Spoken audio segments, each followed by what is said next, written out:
sendiri nunggak SPP. Itu nggak boleh, itu bukan, itu namanya berlebihan israf itu namanya. Jadi itu tidak boleh. Infak itu dikatakan kulil afwa.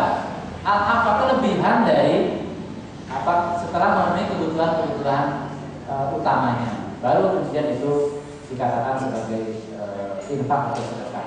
Nanti bisa bermakna zakat, infak itu nafkah itu bisa, zakat itu bisa menafkah, bisa sedekah, macam-macam. Tapi infak yang umum itu yang tidak terkait dengan batasan nisab. Kadzalika yubayyinullahu lakumul ayati la'allakum tatafakkarun. Seperti itulah Allah menjelaskan ayat-ayatnya supaya la'allakum tatafakkarun, supaya kamu berpikir. Jadi homer ini kalau dianalisis, dianalisa dari sisi medis kesehatan tentu akan banyak hal yang bisa digali dari itu. Maka tentunya dengan ayat la'allakum tatafakkarun, supaya atau mudah-mudahan kamu mampu menggunakan akal pikiran untuk mengetahui hikmah kenapa Allah mengharamkan khamr, kenapa Allah mengharamkan judi, dan kenapa Allah kemudian menganjurkan infak itu selebihnya atau kelebihan dari kebutuhan utamanya. Itu ada hikmah yang terkandung di dalamnya. Di antaranya adalah untuk kemaslahatan diri sendiri maupun keluarga. Itu barangkali tafsir yang bisa saya sampaikan, yaitu surah Al-Baqarah ayat 219. Kalau ada hal yang perlu disebutkan, nanti kita diskusikan bersama. Assalamualaikum warahmatullahi wabarakatuh. Baik, terima kasih kepada Pak Jokin atas pemaparannya yang luar biasa. Kalau boleh saya mengingatkan sedikit bahwa yang namanya khamr itu haram. Yang persentase haraman itu lebih banyak, lebih sedikit daripada halal. Jadi banyak contohnya air teh, minuman susu atau minuman jahe semuanya halal kecuali yang khamr. Yang ketiga yaitu al-hukmu yadurru ma'illatihi wujudan wa adaman. Jadi hukum itu tergantung kausalitasnya, tergantung sebabnya. Kalau penyebabnya itu menyebabkan pada keharaman, berarti sesuatu itu adalah haram. Baik, mungkin kita buka sesi dialog kepada Ikhwan dan Ahmad. Bagi Anda yang ingin bertanya, kami persilakan. Dari Ikhwannya dulu ya. Iya, pakai peci putih. Ya.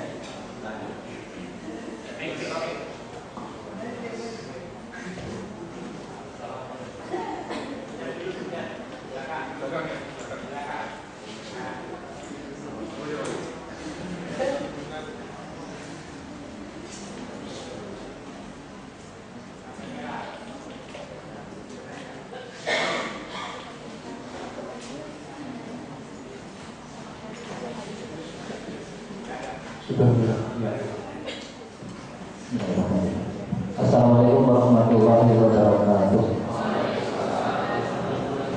Kita saja yang saya katakan bahwa di dalam masyarakat sudah berlaku umum dan perkembangan masyarakat, yaitu saya saksikan ada KR Pantai, UI Pantai, UGM Pantai, bahkan Wilayah Muhammadiyah ikut juga Pantai. Seperti kalau pan itu titipan, nah itu.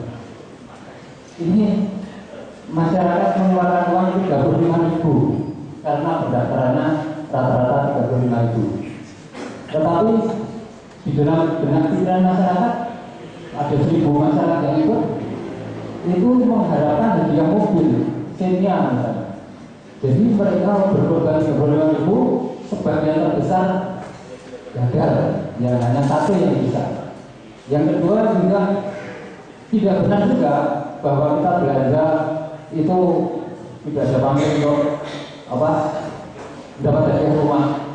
Di pasar swalayan mikro kita kampus, orang belanja itu mengejar target kelipatan 40 atau 50 mendapat satu kupon. Bahwa kalau kita belanja di bawah kelipatan yang ada kupon itu rugi, katanya nggak bisa ikut untung-untungan itu tadi. Atau ada hadiahnya apa? Rumah atau emas atau yang lain banyak sekali itu. Nah jadi pola pemikiran masyarakat hanya mengejar hadiah berupa rumah, berupa emas, itu menyebabkan pemborosan luar biasa. Karena yang namanya pemborosan itu adalah kita berbelanja yang tidak kita butuhkan, itu pemborosan. Bagaimana hukumnya seperti ini? Assalamualaikum warahmatullahi wabarakatuh. Penanya kedua, tak satu dia. Spesies hitam ya?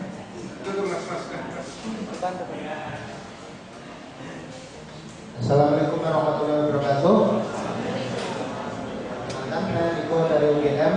Nah, yang ingin saya tanyakan ada dua. Yang pertama, ini mengenai kuis. Seperti contohnya di banyak stasiun TV ada kuis berhadiah kayak apa itu tegangan skor bola atau dan lain sebagainya, itu gimana? Terus ada lagi dulu di tahun 1980-an, nah itu ada pasti yang apa itu tahun 90-an ada namanya Porkas dan SDSB.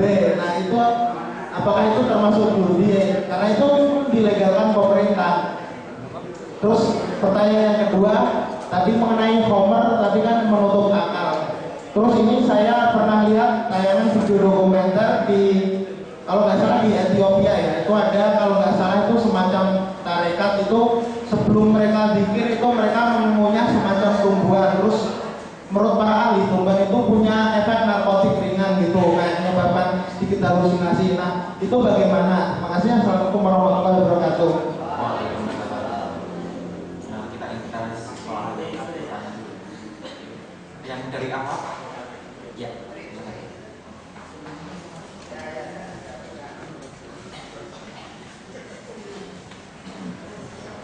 Terima kasih. Assalamualaikum warahmatullahi wabarakatuh. Nama saya Agita dari PCIMM BSKM. Yang ingin saya tanyakan mungkin bukan dengan Al-Baqarah 219, tapi tadi yang Abi sebutkan salah satu surat yang lain itu di An-Nahl ayat 67. Ketika Abi menyatakan surat ini isinya bahwa fokusnya salah satunya tadi kurma dan anggur itu memberikan manfaat, dan Abi menyebutkan nilai manfaatnya ada di nilai ekonomis seperti itu. Sedangkan saya pernah membaca hadis riwayat Abu Dawud, insya Allah kalau tidak salah, itu menyebutkan bahwa ada beberapa golongan, termasuk yang menjual, yang membeli, yang meminum, yang meminta dituangkan, yang menuangkan, itu juga haram gitu. Lalu apakah itu menjadi satu nilai positif dari diturunkannya Homer ini gitu? Yang kedua, saya ingin menanyakan, mungkin saya pernah nonton film gitu, kayak bursa saham. Jadi itu kan memang spekulatif tinggi, dan orang-orang yang ada di sana, saya lihat maksudnya dia tidak bekerja, maksudnya hanya menunggu seperti itu. Apakah itu termasuk yang diharamkan atau tidak? Terima kasih. Wassalamualaikum warahmatullahi wabarakatuh. Satu lagi. Ya. Oke.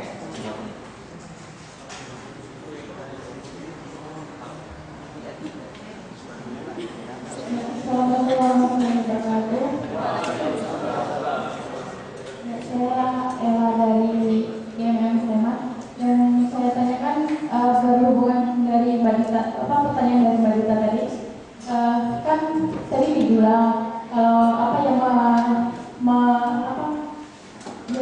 menuangkan atau memakai segalanya itu kan haram manfaatnya. Seandainya itu kalau Homer itu dipakai dalam medis laboratorium itu kan sangat bermanfaat. Nah, apakah itu juga haram? Begitu. Dan apabila Homer itu mengenai baju kita atau tangan kita itu bagaimana? Apakah itu juga haram atau bagaimana? Terima kasih. Wassalamualaikum warahmatullahi wabarakatuh.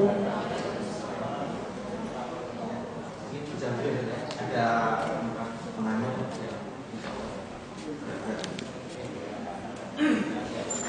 Baik, terima kasih. Ya, untuk pamit atau apa namanya pimpinan ya.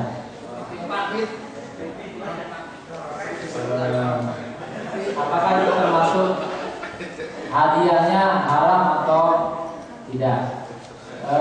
Kalau dilihat dari nominal yang dikeluarkan, biasanya itu hanya untuk administrasi pendaftaran. Jadi kalau dari unsur transaksinya tidak termasuk judi. Jadi itu hadiah, karena antara nominal dengan hadiah yang diberikan juga lebih besar hadiah yang diberikan. Artinya ketika dia daftar itu dapat kaos, kemudian dapat snack. Nah, kalau dia daftarnya 30.000, itu dengan kaos dan snack itu sebenarnya sudah bahkan mungkin kadang-kadang kaos dan snacknya lebih mahal daripada pendaftarannya. Kalau itu pure atau murni merupakan pemberian hadiah, itu disebut dengan hadiah. Karena yang mengeluarkan itu yang pemilik acara itu. Jadi itu tidak termasuk kategori judi. Walaupun bagi kalau dilihat tadi kalau dilihat unsurnya ada kesamaannya, tapi karena ada pola transaksinya itu tidak termasuk kategori judi. Maka kalau itu nanti itu kembali kepada niat seseorang tadi. Jadi benar seseorang. Maka kalau hadiah-hadiah yang dikategorikan hadiah itu tidak termasuk bagian dari judi. Kemudian kalau terkait dengan belanja pemborosan itu nanti masuknya ke israf. Jadi kalau misalnya orang kok belanja sesuatu yang sebenarnya bukan sesuatu yang dibutuhkan, itu nanti kembalinya ke israf dan tabdzir. Nah, jadi itu nanti ada hukum lain, itu hukumnya ke israf dan tabdzir. Keharamannya tidak ke judinya, tapi haramnya ke israf atau tabdzirnya. Jadi kalau misalkan kita belanja, lalu kemudian swalayan menyediakan hadiah, itu tidak termasuk judi, karena memang transaksinya juga bukan transaksi judi. Orang transaksinya dia akadnya jual beli, jadi hadiah itu di luar dari transaksi jual belinya, jadi tidak inherent di dalamnya. Berbeda kalau misalkan tadi yang judi SDSB, kalau itu memang inherent, akadnya memang akad judi. Jadi itu akarnya tidak ada judi. Kalau itu tidak bisa dikategorikan sebagai hadiah dalam arti disamakan dengan tadi hadiah untuk perlombaan ataupun nanti ada hiburan yang lain. Tadi sudah yang kuis, kemudian SMS itu bagian termasuk dari judi. Jadi SMS berapa juta, kemudian yang itu sama sekali itu transaksinya sudah judi. Jadi kalau misalnya ada via SMS, kemudian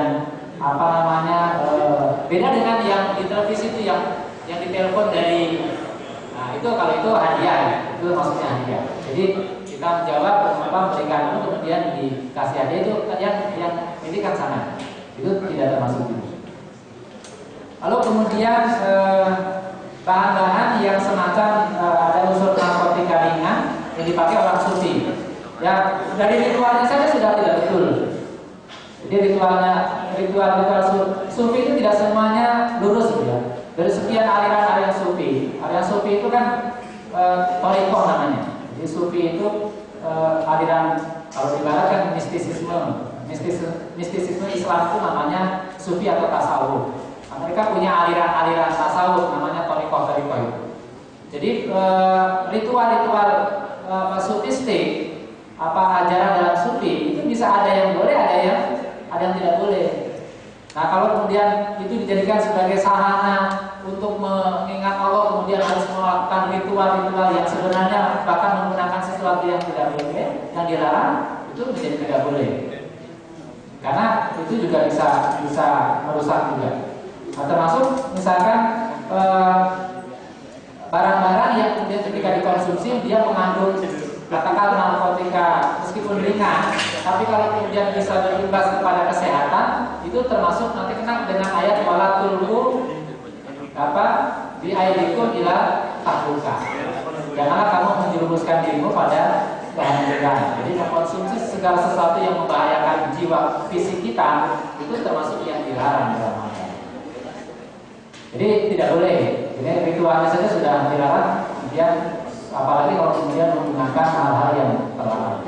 Kemudian nilai positif, dalam tafsir dikatakan yang dimaksud dengan mana. Jadi nilai positif itu positif bagi anggapan manusia. Jadi yang manusia mengambil manfaat. Jadi kalau komarnya itu dari dulu sampai sekarang tidak ada yang positif. Tapi ada sisi positif yang itu dimanfaatkan oleh manusia. Yaitu nilai almadiyahnya itu, nilai materinya. Dan itu dalam termasuk yang digunakan dalam beberapa tafsir. Misalkan kata begini, fal jawab anal murad bil manafi al manafi linnas, itu al manafiu al madiyah, manfaat yang bersifat materi. Jadi ada manfaat. Jadi maksud manfaat di situ adalah keuntungan yang diambil secara materi. Jadi ini di luar konteks halal dan haramnya. Jadi ada manfaat jual belinya. Karena dulu kan belum diharamkan. Karena belum diharamkan, maka orang yang minum minuman keras kan belum berdosa, ya kan? Tapi dia jiwanya rusak ketika minuman keras. Tapi karena belum haram, mereka ini bisa dijadikan sebagai alat jual beli. Maka kan dia mendapatkan manfaat dari materinya. Nah, jadi itu. Ketika sudah diharamkan, maka semua baru kemudian ketemu dengan hadis itu. Semua yang menggunakan, yang memfasilitasi itu termasuk kategori haram. Masalahnya dulu khamar ini belum diharamkan.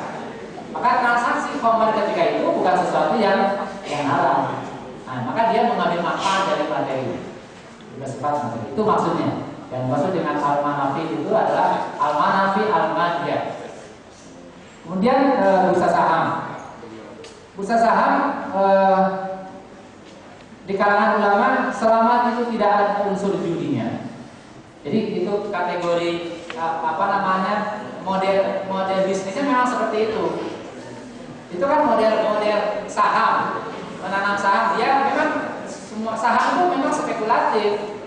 Tapi dia beda dengan unsur judi. Seperti kita berniaga itu juga spekulatif. Misal kita menanam saham, ada kita istilah dengan ekonomi jamaah, al-iqtisadiyah, al-istimahiyah. Jadi ekonomi jamaah.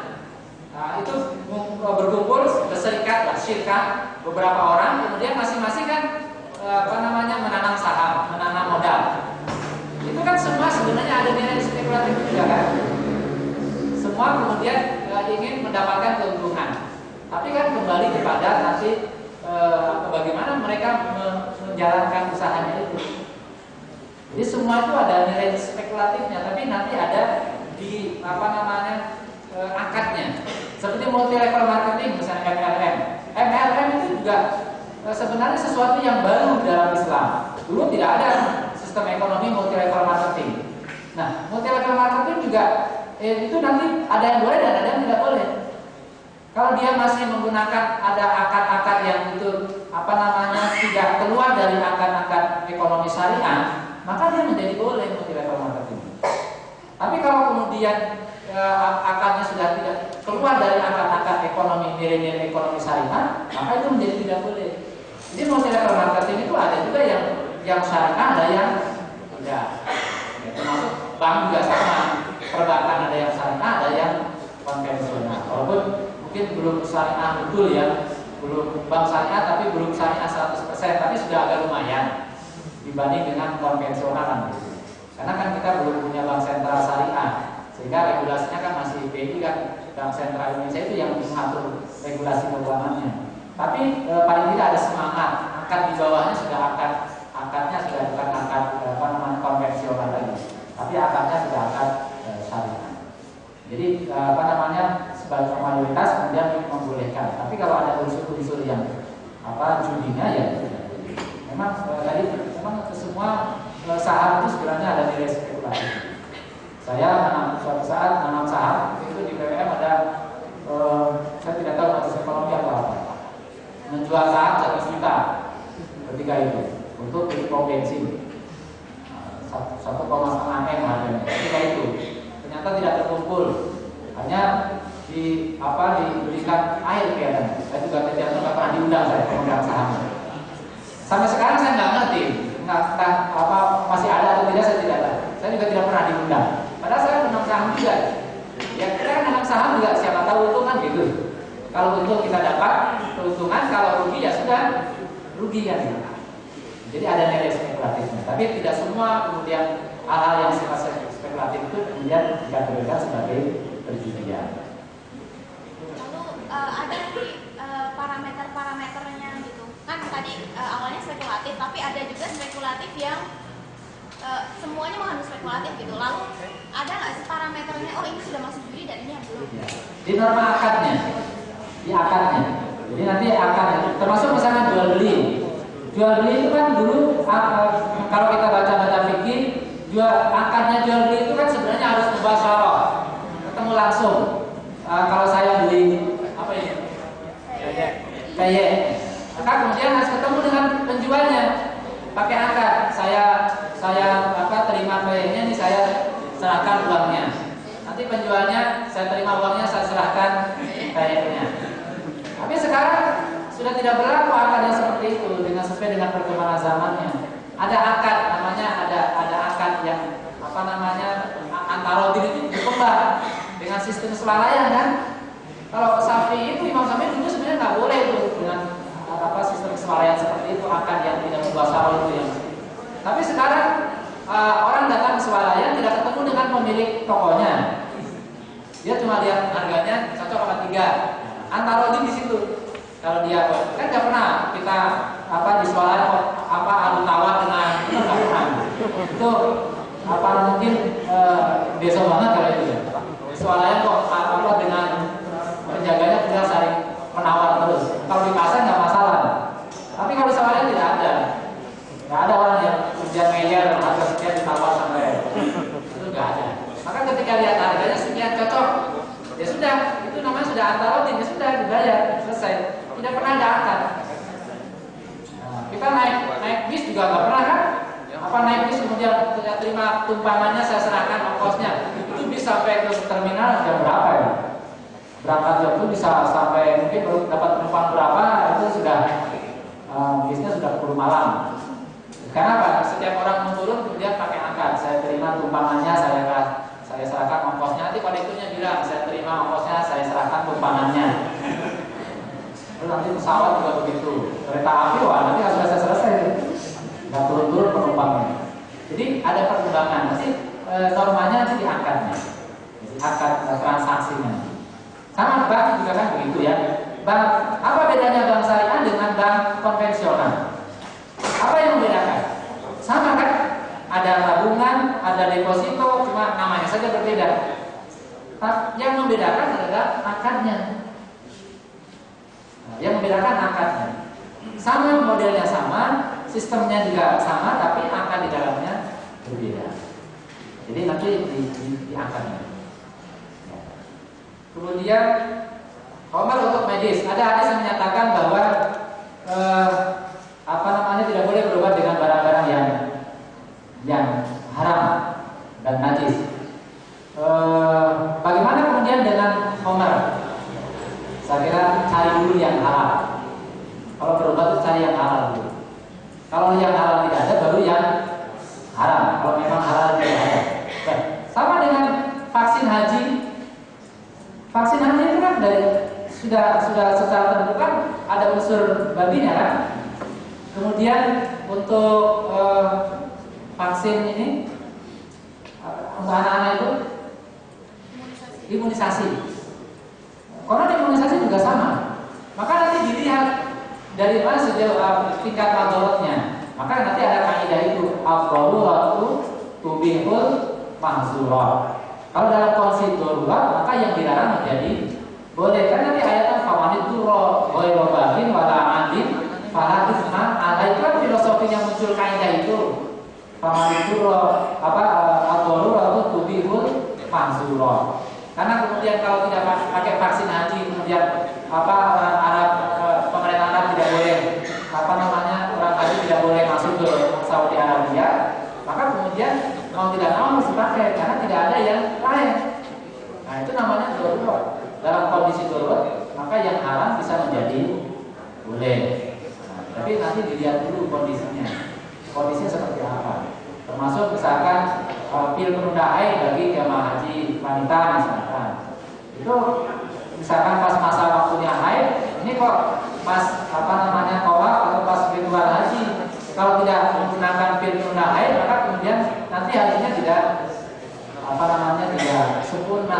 seluruhnya tidak terlaksana, maka kemudian dia menggunakan fil penunda haid misalkan. Itu namanya ad-daruratu tubihul mahzurat. Dalam kondisi-kondisi darurat maka yang dilarang menjadi boleh. Lalu kemudian bagaimana kalau mengenai badan? Alkohol itu tidak tidak najis. Setiap yang haram itu tidak mesti najis. Tidak mesti najis. Jadi kalau alkohol alkohol itu kan yang tidak boleh dikonsumsi. Kalau untuk parfum untuk itu boleh-boleh saja. Semua yang kayaknya kita kalau pakai minyak wangi juga pakai alkohol. Kemudian yang pewangi ruangan juga pakai alkohol. Hampir rata-rata yang mungkin setiap rumah kita tuh kita menggunakan alkohol. Tapi dia tidak najis. Tidak najis. Yang tidak boleh itu kalau dikonsumsi. Tapi kalau yang tidak najis, dia boleh dimanfaatkan selain untuk kebutuhan untuk konsumsi.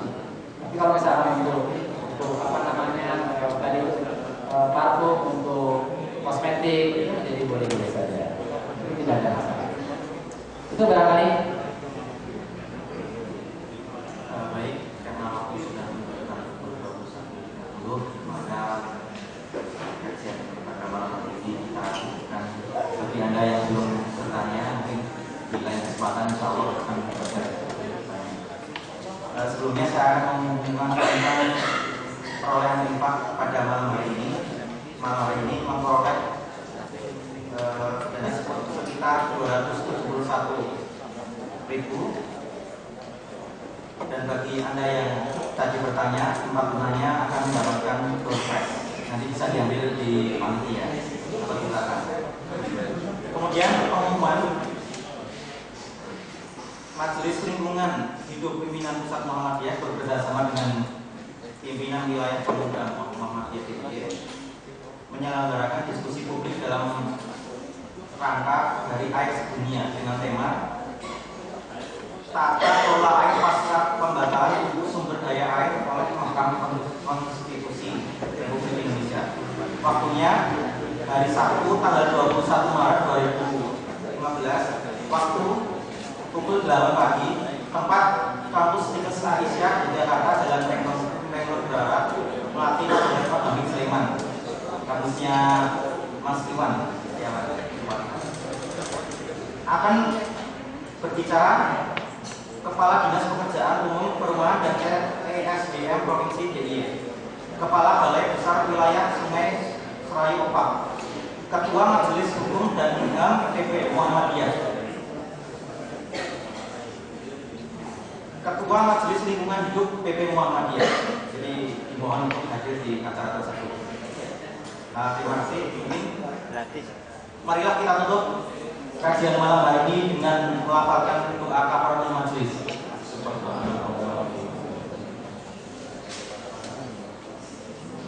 kasih. Kurang lebihnya saya mohon maaf. Bila itu wal hidayah. Assalamualaikum warahmatullahi wabarakatuh.